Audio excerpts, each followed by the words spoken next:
And welcome back to another episode of Monday Night Muscle with your co-host, Bob Chick, the voice of professional bodybuilding, and gym owner, Josh Barnett, out here from MetroFlex Gym in Arizona. We wanted to bring you on this show for a number of reasons, because right now, under this COVID-19 thing, a lot of people have been struggling, not only with their fitness, their mental awareness, but just being juggled back and forth. Can I go to the gym? The gym's open, the gym's closed. The number of occupancy is down, and you still have bills to pay. And some people are canceling their memberships, which is making it hard on the gym owners. There's a lot to cover here in this episode of Monday Night Muscle in terms of the gym business. Not only the gym business, but also we want to talk about the athletes, the professional athletes. I know you got a lot of those. And then the politics, because you're also involved in some politics. And give us a little bit of background on what you've been experiencing since, what, March? Yeah, when it first happened, I remained open, kind of in defiance of what the governor was saying. Attaboy. And of course, my business partner in Oceanside, we were talking about Big Lou, Big Sexy. He got arrested, and we reached out to a few attorneys and hey, help us out. What can we do? And I didn't feel we got a lot of help from the attorneys. So I actually have a friend of mine here in Arizona that I've known. I've worked with on constitutional things the last year and a half or so, from a political standpoint, and he's like, Josh, I think I can help you. So I actually shut down that first official shutdown that Governor Ducey gave us. I was like, I'll be the good Republican with him. Yeah, was this back in March when they this first is shut back down, in, it was a little bit later, April. Yeah. Notice Josh waited until after Louis Uredell got arrested, then he went forward with Well, in California, they hit us a little earlier there than what we did in Arizona. Yeah. Okay. So that there was a gap of probably about three, 4 weeks in between there. So when they did it here, I waited about 4 or 5 days, and I was like, you know what, I'll shut down, because people were still unsure. I knew, but we had too many people scared, and they didn't do their research on what was going on. So I shut down, and then I told them I'll never shut down again. So I reopened. How long were you shut down when you? About 3 weeks. Okay, so during the 3 weeks that you were shut down, were people canceling memberships or saying please freeze it, or were people wanting to sneak in the back door at midnight? Yeah. How was that 3 weeks? I froze the memberships for people. I froze the memberships. We cut the door system off, just to make sure that no one could come in. Now, this is a 6,500 square foot gym you have? About 7,000, yeah. Open to the public? Yeah, open to the public. So you have 24/7 access, key fob system basically. And so when we got it open, David, my friend I told you about, we met, and he's like, listen, you can operate your business in a private. And I was like, what do you mean? And he goes, a private membership association pulls your business from the public like an LLC. You're attached to the state. So the state kind of owns you in a way. So when you move to the private and a private membership association in Arizona, there's a law. It's an ARS 26317. There's two parts to it. The first part says that if you don't listen, you're going to get a misdemeanor. Because the government controls you, but they never tell you the second part. This is the most important. Yeah. The second part, if you operate in the private, I'll just generalize it. If you operate in a private, I can tell the governor to kick rocks. Now, is it private like a wellness? Is it rehab? Or it can be anything. Okay. It can be anything. It can be any business can go to the private, and that's what we're trying to get the message out to people, that you don't have to be, put up with this tyranny that we're seeing. Would this apply to a Gold's Gym? Yes, 100%. Powerhouse Gym? Actually, anything membership based, it's an easy transition. And to give you an idea, you guys are very familiar with the Tillis Gym with Ian, right? Everybody is, sure. So I reached out to Ian and Frank, but I reached out to Ian directly. Well, let's get some background. These guys got arrested. Yes, and then they were threatened with fines of up to $1,000 or $10,000. $15,000 a day. No, they're almost at 200,000 now. Yeah, they're over 140 just last week. Yeah. So. Okay, so you're watching what's happening on the East Coast, because New Jersey's a little bit different. So I see him on Fox, I see him on Tucker Carlson, and I finally got a hold of him, and I say, hey, listen, I can help you. I got David on the phone with him, set him up as a PMA. Now they're fighting all the old public stuff, right? The stuff they've been in trouble for. But if you saw just this last week, they had the doors boarded up, right? And they went and kicked them down. Well, they're in a private now. That's why why do you think they haven't been arrested yet? So now they're private and they're open. Yeah. Not to the public, not as a membership. Yeah, you could come in and you could sign up still. Okay. Yeah, you can still come in and sign up.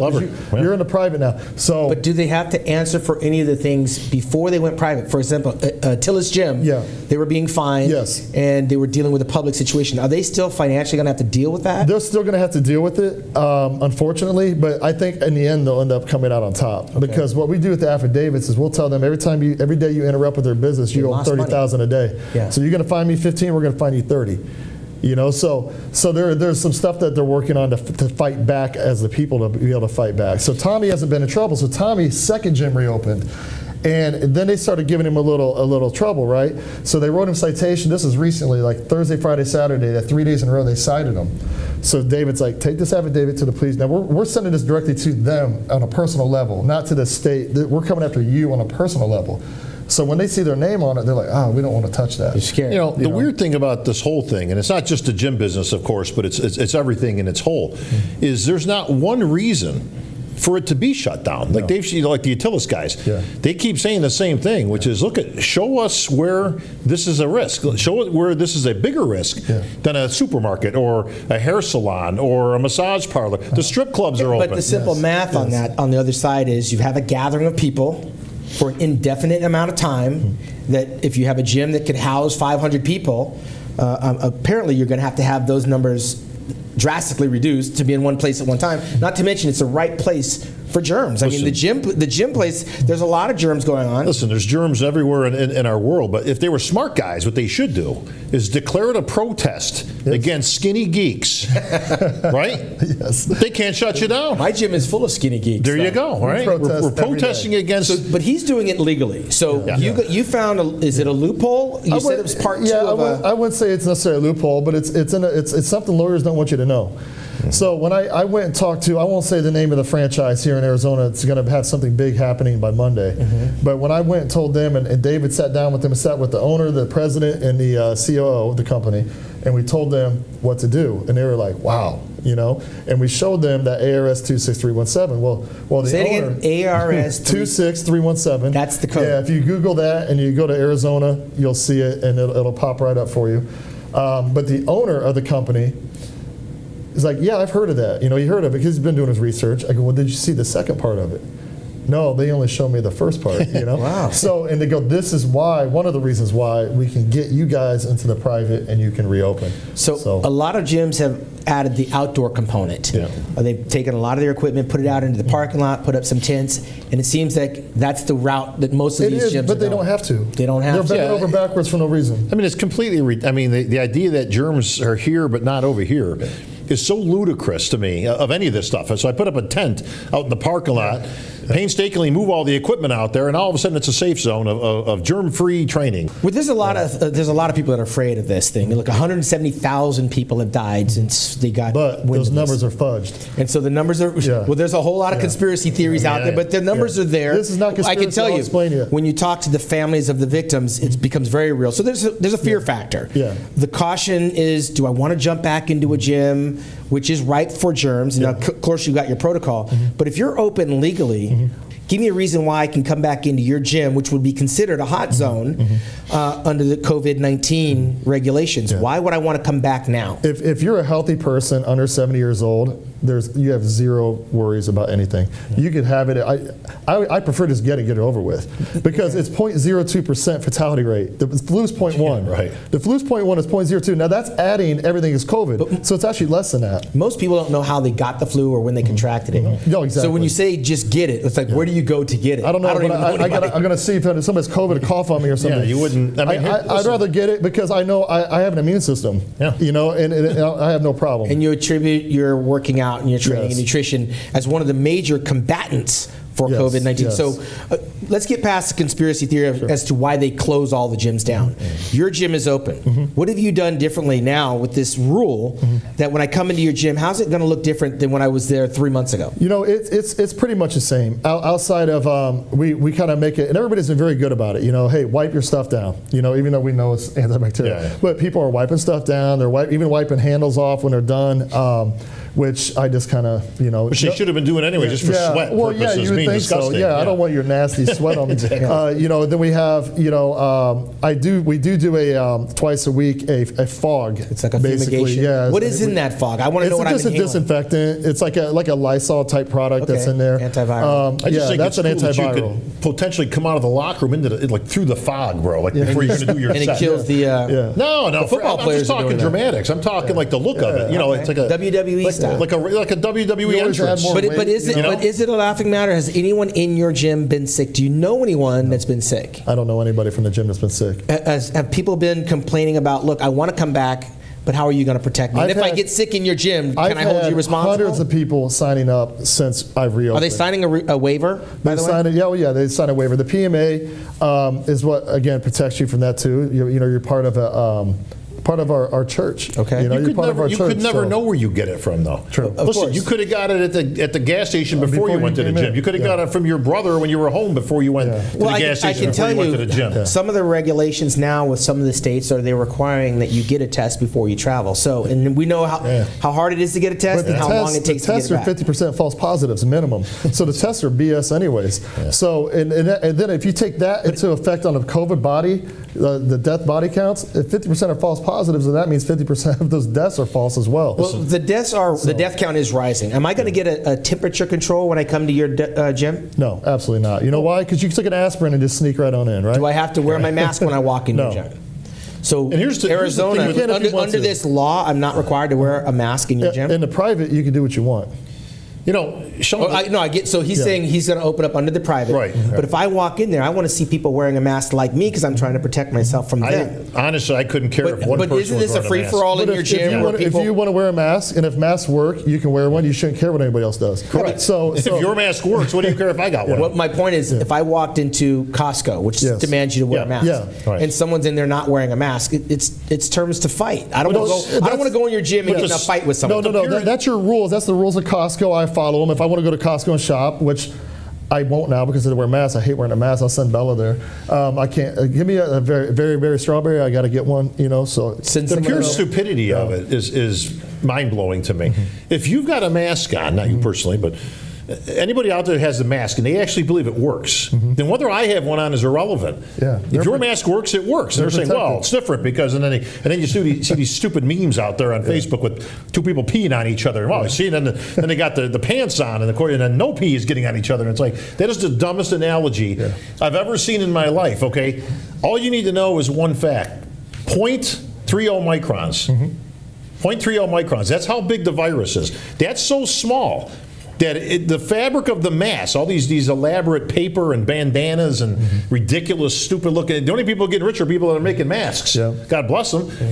It's not enough. It's like throwing a sand through a chain link fence. We got the mosquito with the chain. Or the mosquito with the. We still have to abide. There's rules and regulations, and every state is different. It seems. Yeah. Certain stores require this. Certain places require that. Arnold Schwarzenegger did not go in Gold's gym, where he literally was found because the other people around him was not wearing a mask. And mind you, he's a 72-year-old. He's a 72-year-old that has a heart condition. I was going to say he should be concerned. He should be careful. So this is where I'm going. Is that? But if masks work, you should just wear a mask, right? Exactly right. Correct. So what I'm saying is it was required to wear a mask, and some of the people weren't. So he decided not to. Well, I think whatever establishment you go into, if that's their rules, then you abide by their rules, or you just don't go.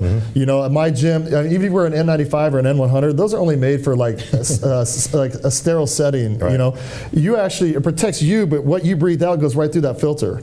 So if I have COVID and I have this mask on, I'm breathing it out on everybody. It doesn't matter. And it gets in the respiratory droplets you hear, it catches it. Yeah. Arizona's 115 degrees.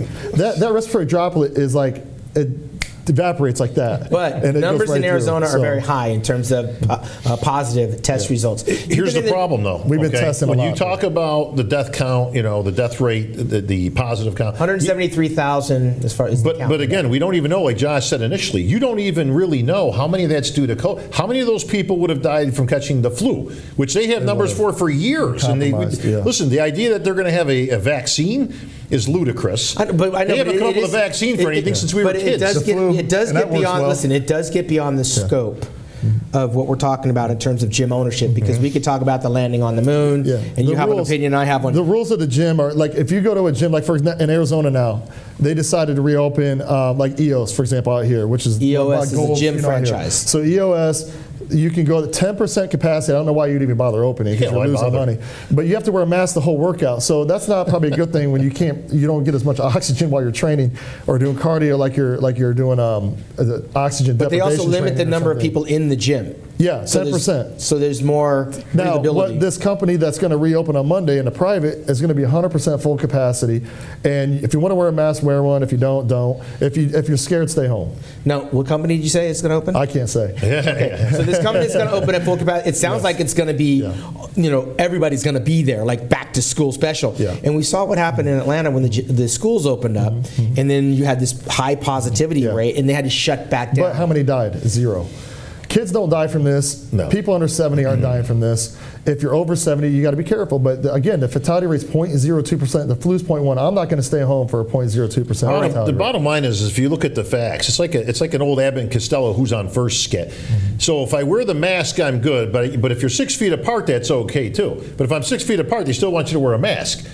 It's like, well, if the 6 feet apart works, then why do I got to wear a mask? And if the mask works, why do I have to be 6 feet apart? Well, I think Josh nailed it. Is that, listen, if you have the pre-existing conditions, Then you stay home. If you're in a certain age group, Then you stay home. and if you are already have ailments that you're battling, Then you stay home. but if you're 100% healthy, I mean, Then go out and do what you normally do. What we did last year. What did we do 5 years ago when the flu was out and influenza and all these other I mean, go look at the list of what actually kills people. well, we need to look at the list. Nobody was wearing a mask 3 years ago. This is interesting. I looked this up the other day, and I posted it too. I don't know if you saw.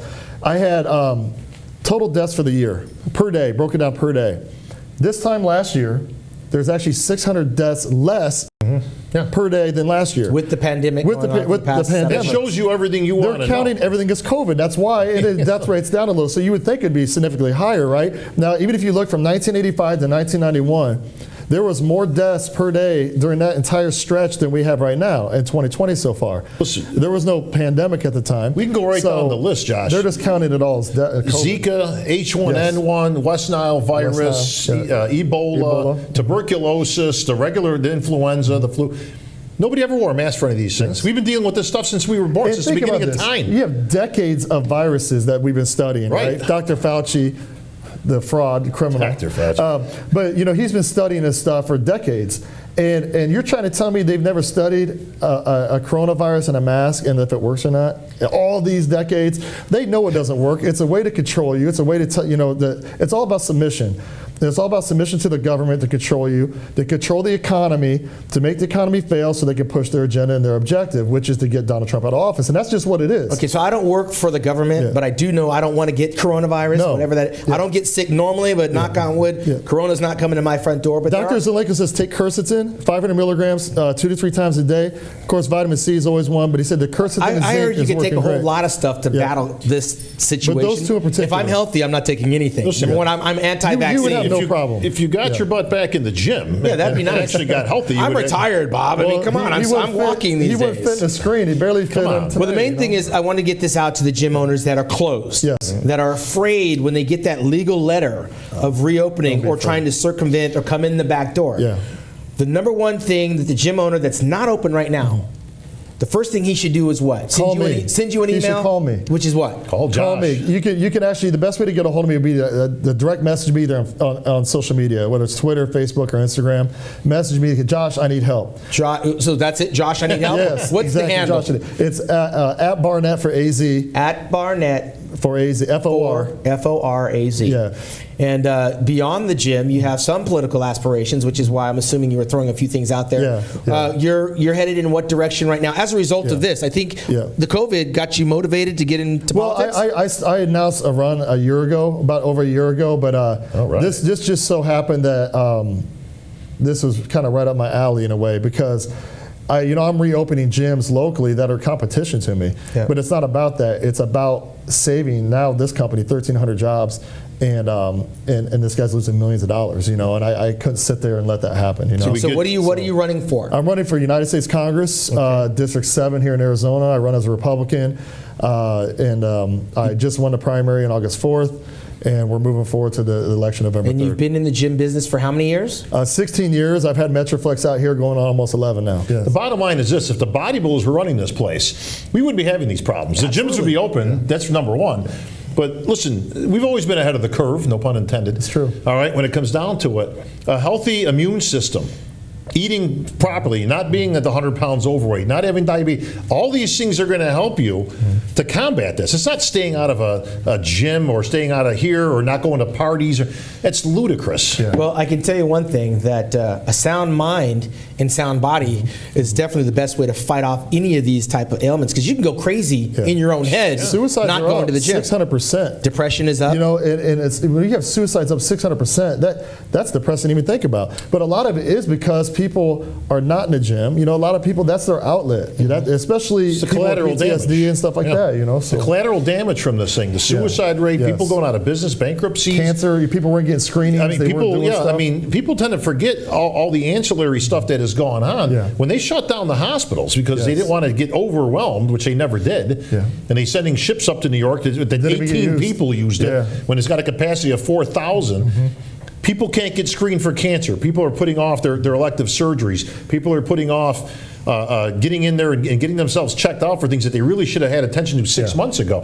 That's more people are going to die from that than ever going to die from this COVID. That's true. Well, the main thing is we want to keep America fit, and the best way to do that is to contact Josh Barnett at MetroFlex Gym here in Arizona. And of course, you can email or hit you on your social media at one more time? Barnett 4AZ, FORAZ. All right, get the gyms back open, man. Stay in shape. Definitely. Go for this guy. Get him into Congress, man. The bodybuilders will rule the earth. All right, thanks for having me, Josh, on the show.